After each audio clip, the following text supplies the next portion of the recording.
Okay, folks, today's lesson is going to be on the Proclamation of 1763.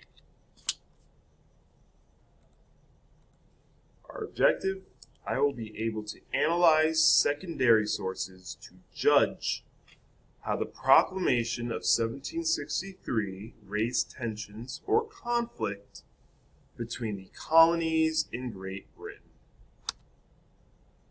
So let's review Britain's debt for a second.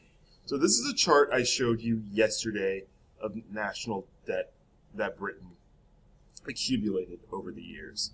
So think back to the question, what is debt? Well, we talked about debt being money that you owe.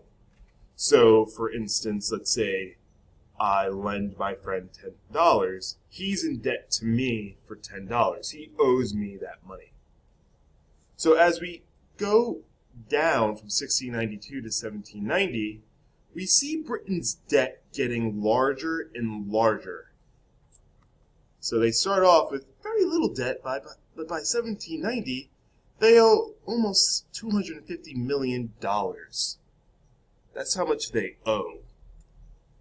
And I want us to look at this little section right here between 1750 and 1760.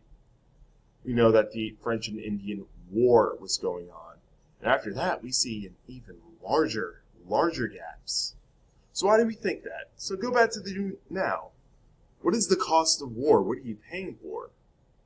You're paying for your soldiers, you're paying for boats, you're paying for shelter, you're paying for food. And that's all. This war is contributing further to the national debt, because the more they're fighting it, the more resources they use, the more money they're going to take up.